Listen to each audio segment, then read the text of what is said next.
Do not trust these 6 people, even if they're family. Have you ever looked back at a period of your life, a period during which you made decisions that you now recognize as deeply wrong, decisions that cost you time, money, relationships, opportunities, or something even more irreplaceable than any of those things, and asked yourself honestly how you arrived at those decisions? Not the surface-level explanation, not the narrative you have constructed for the consumption of others that distributes blame in proportions that are kind to your own judgment, but the honest explanation. The one that requires you to examine not just what you decided, but why you trusted the specific people and the specific frameworks and the specific sources of information and validation that you trusted when you made those decisions. And have you ever arrived through that honest examination at a discovery that is simultaneously obvious in retrospect and genuinely difficult to absorb in the moment of its arrival? The discovery that the people who most confidently directed your trust, the people whose authority felt most unquestionable, whose certainty seemed most reassuring, whose investment in your specific choices seemed most genuine, were not in fact the most reliable guides to the decisions they were helping you make. That the confidence was not always competence. That the certainty was not always wisdom. That the investment in your choices was not always the same thing as genuine investment in your well-being, and that the specific relationship, whether it was the relationship of family or friendship or professional authority or cultural belonging, that made their influence feel most trustworthy was sometimes precisely the thing that made their influence most reliably distorting. This is one of the most important and most consistently avoided realizations in human life, because it requires something that the entire architecture of human social psychology is specifically designed to resist. It requires the separation of trust from relationship. The recognition that the degree of genuine reliability that a person's judgment deserves is not a function of the closeness of your connection to them, or the length of your history with them, or the genuine love and genuine care that you and they share. It requires the ability to make a distinction that feels, in the moment of making it, almost like a betrayal between caring deeply about someone and being able to rely on their assessment of the specific situations that your life is requiring you to navigate. This is not a comfortable realization. It is not a realization that the culture surrounding you tends to encourage or support or even acknowledge as legitimate, because the culture in which most human beings are embedded places an enormous premium on loyalty, on the honoring of the relationships that constitute the web of connection within which individual lives are embedded, and treats the critical examination of those relationships' epistemic reliability with a suspicion that often makes the examination feel more dangerous than the blindness it would correct. But here is what I want to say to you with the full seriousness that the situation deserves. The failure to make this examination, the failure to develop the specific capacity to distinguish between the people in your life whose judgment genuinely deserves your trust on specific kinds of questions, and the people whose judgment does not deserve it, despite your love for them, or your history with them, or the genuine authority of the role they occupy in your life, is one of the most consistently costly failures available to human beings. It is costly in the specific decisions it corrupts. It is costly in the specific opportunities it causes you to miss, and the specific dangers it causes you to walk into. And it is costly in the deeper and less easily quantified sense of the life that gets lived in the wrong direction for too long before the examination that should have happened earlier finally happens. So I want to discuss with you, as honestly and as precisely as I can, 6 specific types of people whose judgment should not be trusted. Not because they are bad people, not because they do not love you or care about you or genuinely believe in the advice they are giving, but because the specific combination of their relationship to you and their specific cognitive and psychological conditions makes the trust they are asking for, and that the relationship makes it feel natural and even obligatory to give, a form of trust that will cost you more than it provides. The first type of person whose judgment you should not trust, even if they are family, even if they are the people you love most and the people who most genuinely love you back, is the person who has never genuinely failed. I want to be precise about what I mean by this because the superficial version of this claim sounds like the anti-elitist populism that treats experience without academic credential as inherently more valuable than credential without experience, which is not what I am saying. I am not saying that failure is necessary for wisdom, or that the person who has avoided significant failure through a combination of genuine good judgment and genuine good fortune is therefore less wise than the person who has stumbled repeatedly. I am saying something more specific and more important. The person who has never genuinely failed, who has navigated the circumstances of their life without encountering the specific crucible of serious failure and the subsequent requirement of genuine reconstruction, has not been tested in the specific way that the most important forms of wisdom are actually developed. Their advice, however confidently delivered, however genuinely well-intentioned, however supported by genuine intelligence and genuine good character, reflects a map of the territory that was drawn in conditions that did not include the most revealing information about what the territory actually contains. The specific knowledge that failure generates, the knowledge of what it actually feels like when the plan does not work and the certainty collapses, and the identity built on a specific form of success is required to reconstitute itself in conditions that do not support the original version, is knowledge that cannot be transmitted by people who have not been through the specific experience that generates it. This matters most acutely when the decision you are facing involves genuine risk, when the advice you are seeking is advice about whether and how to pursue something that could fail in ways that would cost you significantly. The person who has never genuinely failed in a comparable domain does not know, from the inside, what the failure you are risking would actually feel like or what it would actually require to navigate. Their confidence in their assessment of the risk is therefore not evidence of their accurate understanding of the risk. It is often evidence of their inability to genuinely imagine its full reality, which is itself a feature of never having had to confront it.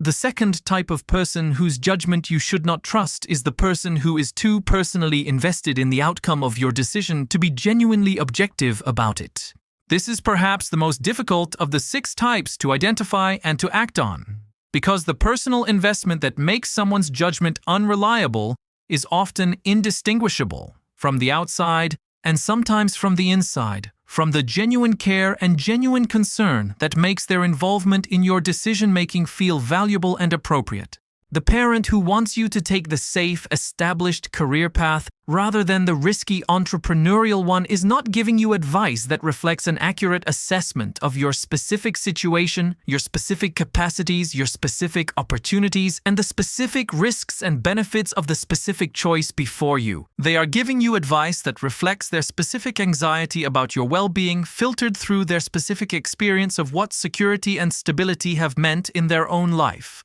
combined with the specific emotional investment they have in the outcome of your choices that makes the possibility of your failure feel personally threatening to them in ways that have nothing to do with what is actually best for you. Their advice is not therefore worthless. The care that motivates it is real, and the specific concerns it reflects may point toward genuine considerations that deserve weight in your decision.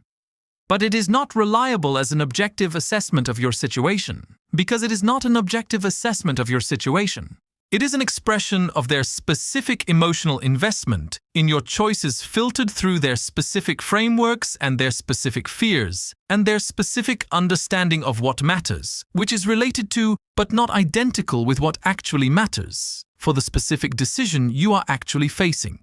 The person who is too personally invested in the outcome of your decision to be genuinely objective about it can be identified by a specific pattern that, once you know to look for it, is remarkably consistent and remarkably easy to recognize. Their advice in situations where their investment aligns with your genuine interest tends to be accurate and useful. Their advice in situations where their investment conflicts with your genuine interest tends to be biased in directions that serve the investment rather than the interest, in ways that they are often entirely unaware of and that they would genuinely reject if it were pointed out to them. The bias is not malicious. It is structural, a function of the specific cognitive distortions that strong emotional investment reliably produces regardless of the intelligence or the good intentions of the person experiencing them. The third type of person whose judgment you should not trust is the person who is certain. Not the person who has considered a question carefully and arrived at a specific conclusion with appropriate confidence.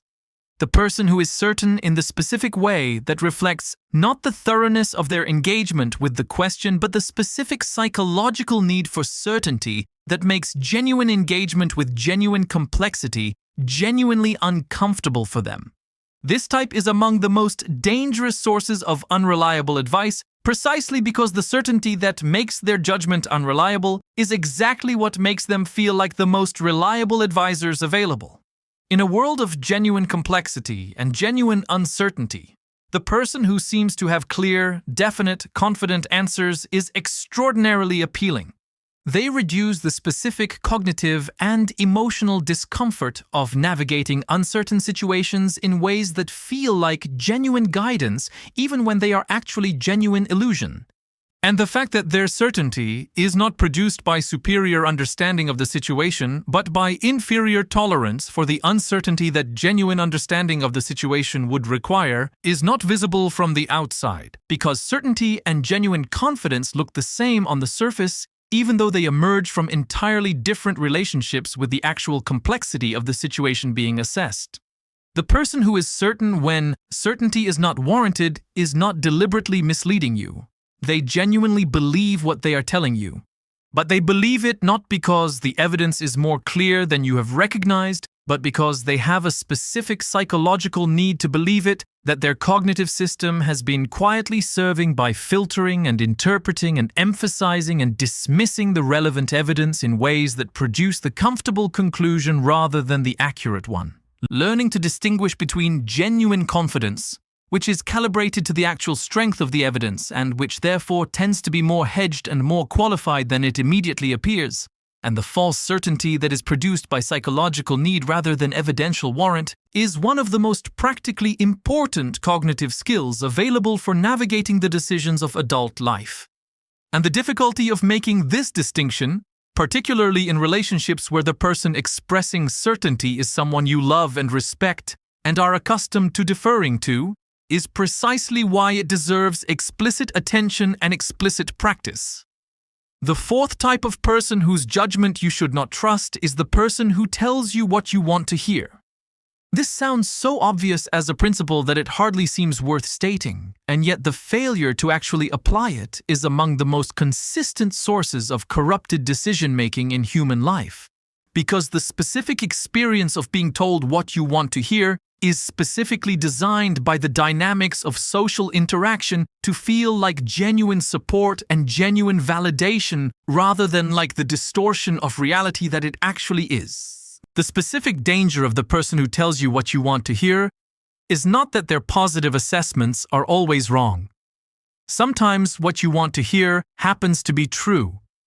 and the person telling it to you may be telling it because it is true rather than because you want to hear it. The danger is the systematic bias that comes from interacting primarily with sources of assessment that are organized around your comfort rather than around accuracy, because this bias compounds over time in ways that are not visible in any individual exchange but that accumulate into a progressively more distorted picture of your situation, your capacities, your options, and the likely consequences of your choices. The person who tells you what you want to hear is often someone who genuinely cares about you, who finds the specific discomfort of delivering accurate but unwelcome assessments genuinely painful, and who has developed the specific social habit of softening, qualifying, or simply omitting the elements of their genuine assessment that they believe would be unwelcome to you.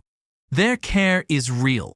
but the information they are providing is systematically filtered in ways that leave you less equipped to make genuinely good decisions than you would be with access to their honest assessment. This is why the people who are most willing to deliver accurate but unwelcome assessments, the people who are willing to tell you that the plan you are excited about has a serious flaw you have not considered, that the person you are falling in love with has a specific pattern of behavior that is going to create serious problems in the relationship, that the career path you are committing to has specific limitations that are going to frustrate you in ways you cannot currently see, are among the most genuinely valuable people in any person's life, even when the specific experience of interacting with them is significantly less pleasant than the experience of interacting with the people who primarily tell you what you want to hear.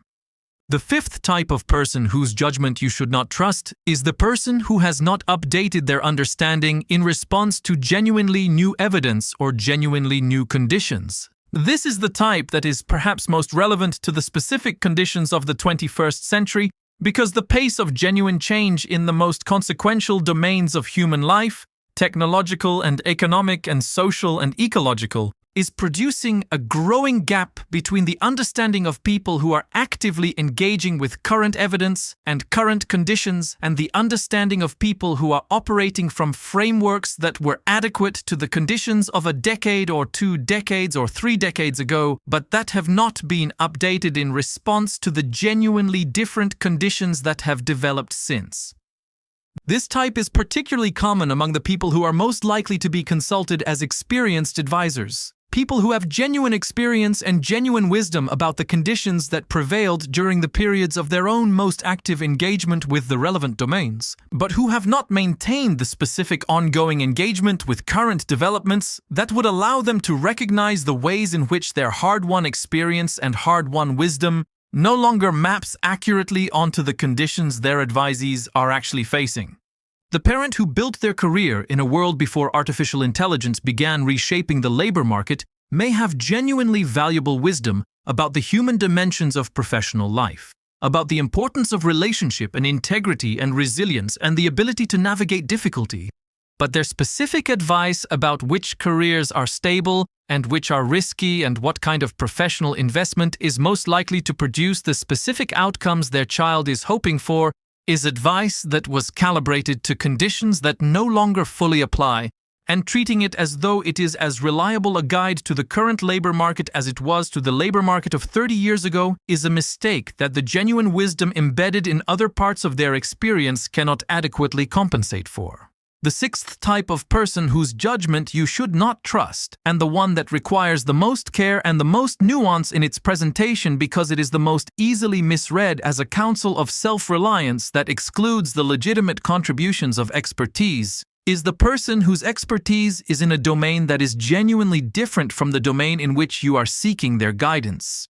This is the phenomenon that researchers sometimes call the halo effect. The specific cognitive distortion through which genuine expertise in one domain produces unwarranted trust in assessments delivered about a different domain, because the genuine authority that the person holds in the domain of their expertise spills over into their assessments in domains where they have no comparable basis for authority. The surgeon who is extraordinary in the operating room and whose medical judgment deserves absolute confidence in the specific domain of their surgical expertise may have no more reliable a basis for assessment of the psychological or financial or relationship dimensions of the situation their patient is facing than any intelligent, thoughtful layperson. The scientist who has produced genuinely important and genuinely reliable research in their specific scientific domain may have no more reliable a basis for confident public assertions about the political or economic implications of their research than any intelligent, thoughtful citizen.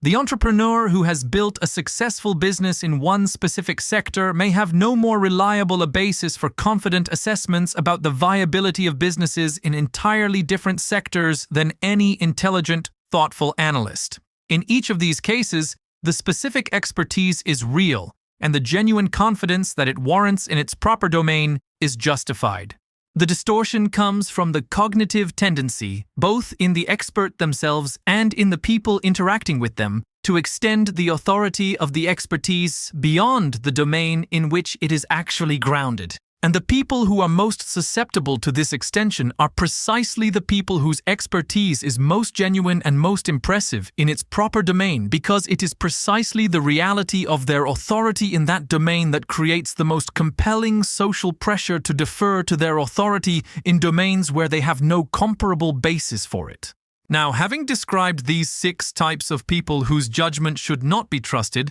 I want to address directly the objection that this analysis most obviously invites, because it is a genuine and important objection that deserves a genuine and honest response rather than evasion. The objection is that the analysis I have been presenting sounds like a counsel of radical self-reliance, like an argument that ultimately you should trust only your own judgment and should treat every other person's input as suspect, which would be not merely unrealistic but actively harmful as a guide to how to navigate the genuinely complex decisions that human life requires. Human beings are not and should not be islands of individual judgment operating in isolation from the frameworks and the assessments and the accumulated wisdom of their communities and their relationships and their cultural inheritance.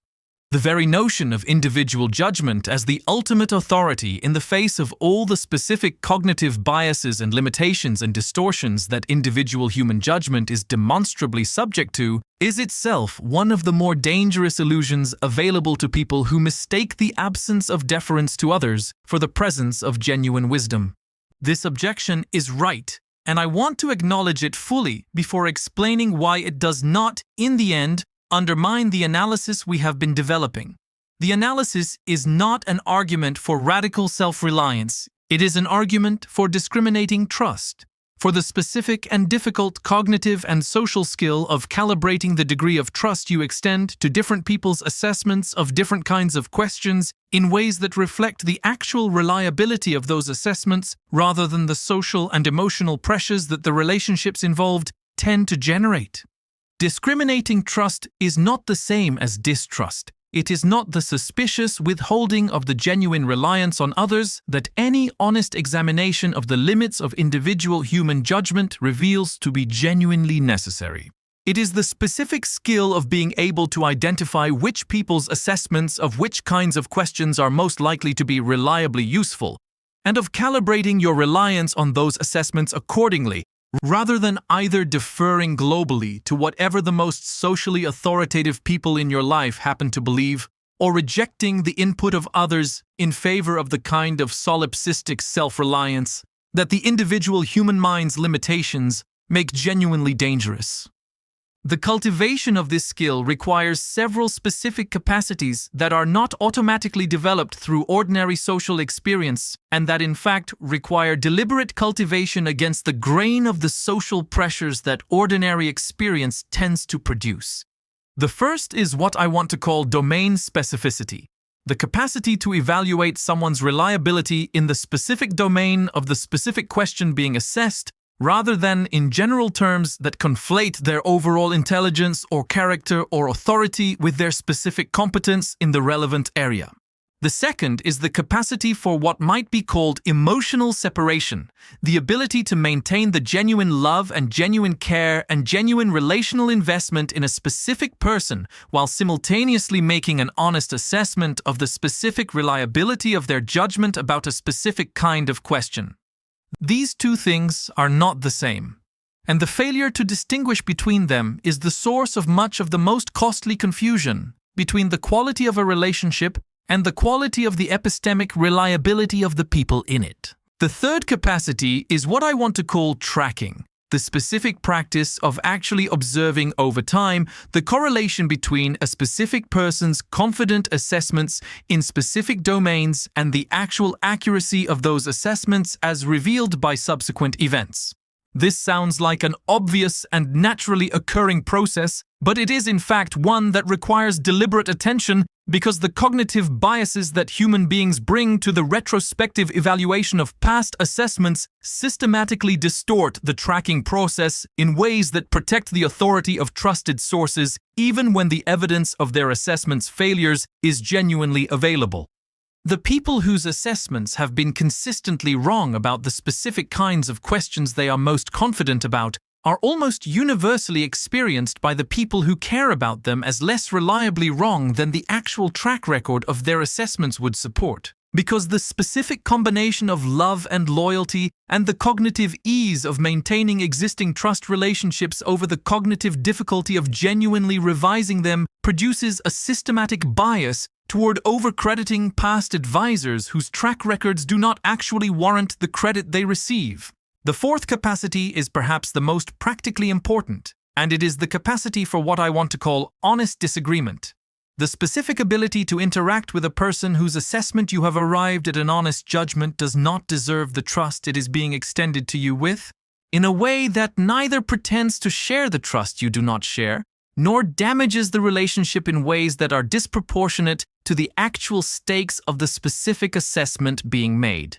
This is a social skill of considerable delicacy and considerable practical importance, because the failure to develop it leaves people with only two available responses to unreliable advice from people they care about: the pretense of agreement that corrupts the decision-making process, or the explicit rejection of the advice in terms that damage the relationship in ways that are usually not worth the cost. The alternative, which is genuinely available but genuinely demanding, is the specific practice of receiving the advice with genuine gratitude for the care that motivated it, engaging honestly with the elements of it that deserve engagement, and making the decision in accordance with your honest assessment of the situation without either performing agreement you do not feel or making a public issue of the disagreement. This requires the specific combination of confidence in your own assessment, genuine respect for the relationship, and the social skill to navigate the space between them that the culture of honest interpersonal engagement most consistently fails to develop in the people who need it most. Now I want to address what the analysis of these 6 types of unreliable advisors is ultimately pointing toward, because the identification of what not to trust is only valuable if it is accompanied by some account of what does deserve trust. What genuine epistemic reliability in a human advisor actually looks like and how it can be identified in the actual conditions of actual human relationships. The person whose judgment genuinely deserves trust is not the person who is always confident, who always has clear answers, who always projects the kind of authoritative certainty that social dynamics have trained us to associate with genuine expertise. They are almost the opposite. They are the person who has developed, through some combination of natural disposition and deliberate cultivation and the specific education that genuine failure in relevant domains tends to provide, the capacity to hold the complexity of genuinely complex situations with the specific patience and the specific honesty that genuine understanding requires. They are the person whose assessments are calibrated to the actual strength of the available evidence, who says "I am not sure" with genuine frequency and genuine comfort in situations where genuine uncertainty is the honest assessment, who updates their views with genuine ease when genuinely new and genuinely relevant evidence emerges, and who has a track record in the specific domain of your question of being more reliably right than wrong, in ways that the honest retrospective examination of their past assessments and past predictions clearly supports. They are the person who has no stake in the outcome of your decision that would systematically bias their assessment in either direction, or who is transparently honest about whatever stake they do have in ways that allow you to appropriately discount the bias it might produce. They are the person who has genuinely failed in relevant domains and who has engaged with those failures honestly enough that the wisdom they have generated from the experience is genuinely available rather than defensively buried. They are the person who is willing to tell you what they actually think rather than what they believe you want to hear, at the cost of the specific social discomfort that genuine honesty in the face of social pressure always involves. And they are the person whose expertise is genuinely in the domain of your question, who has spent enough time in genuine engagement with the specific kind of situation you are facing to have developed the specific understanding that genuine experience in that domain provides, rather than the kind of confident extrapolation from adjacent experience that genuine expertise is often confused with. This description is not a description of a perfect advisor who is immune to all the cognitive and emotional distortions that make other advisors unreliable. Every human being is subject to some version of every distortion we have discussed, and the difference between the most and the least reliable advisors is not a difference in kind, but a difference in degree and in self-awareness about the distortions that remain. The most reliable advisor is not the person who is distortion-free. They are the person who knows their distortions well enough to account for them, who is honest about the limitations of their assessment in ways that allow you to calibrate your trust accordingly, and who has developed the specific humility that genuine expertise in genuinely complex domains reliably produces. There is one more thing I want to say about the 6 types of unreliable advisors, and it is the thing that requires the most personal honesty in its reception. In identifying these 6 types, I have been describing patterns of unreliable judgment that exist in other people, in the family members and friends and professional authorities whose advice shapes your most consequential decisions. But I want to ask you to turn the analysis around for a moment and apply it to yourself, because there is a reasonable probability that you are, from the perspective of the people who are seeking your advice and deferring to your judgment, recognizable as one or more of these 6 types in the specific domains where they are most relying on you. Are there specific people in your life who are treating your judgment as more reliable than it actually is in specific domains where you know, if you are honest with yourself, that your confidence exceeds your actual understanding? Are there specific questions on which you are giving advice that is more shaped by your emotional investment in the outcome than by your honest assessment of the situation? Are there specific domains where you are operating from frameworks that have not been updated in response to conditions that have genuinely changed? Are there specific people to whom you are consistently telling what they want to hear, rather than what your honest assessment would require you to say? These are the questions that the analysis of unreliable advisors ultimately points toward when applied with genuine honesty. Because the failure of trust in human relationships is never only a matter of the unreliability of the people we are trusting. It is also always a matter of the unreliability that we ourselves are presenting to the people who are trusting us. And the honest examination of both sides of the relationship is the only form of examination that produces the specific wisdom that the current moment, with its unprecedented demands on the quality of human judgment and the quality of human decision-making, most urgently requires. The 6 types of people you should not trust, even if they are family, are not 6 categories of bad people, or 6 categories of unloving people, or 6 categories of people whose influence on your life should be minimized, or whose relationships with you should be reconsidered. They are 6 patterns of unreliability that coexist in most of the people who embody them, with genuine goodness and genuine love and genuine investment in your well-being. The unreliability does not cancel the goodness, but the goodness does not cancel the unreliability. And learning to hold both of these truths simultaneously, to maintain the genuine love and genuine care for the people whose judgment you cannot fully trust while making the decisions of your life on the basis of the most honest assessment available rather than the most relationally comfortable one, is the specific and genuinely difficult skill that the analysis of these 6 types is ultimately pointing toward. It is not a skill that makes life simpler. It makes life more complicated, at least in the short term, because it requires the ongoing maintenance of a distinction that social and emotional pressure is constantly working to collapse. But it is a skill that makes life more accurate, more genuinely navigated, more fully aligned with the actual conditions of the actual situation, rather than with the version of that situation that the most influential people in your emotional life have constructed from their specific investments and their specific limitations and their specific needs. And in a world where the decisions you make in the next decade are going to be made in conditions of genuine uncertainty and genuine complexity and genuine unprecedented challenge, the difference between accurate navigation and socially comfortable navigation may be among the most consequential differences available in the quality of the life you ultimately live. The people who love you most are not always the people whose judgment serves you best. Knowing the difference is not a betrayal of love. It is one of the most important gifts you can give to the decisions that your love of your own life most urgently requires you to make well.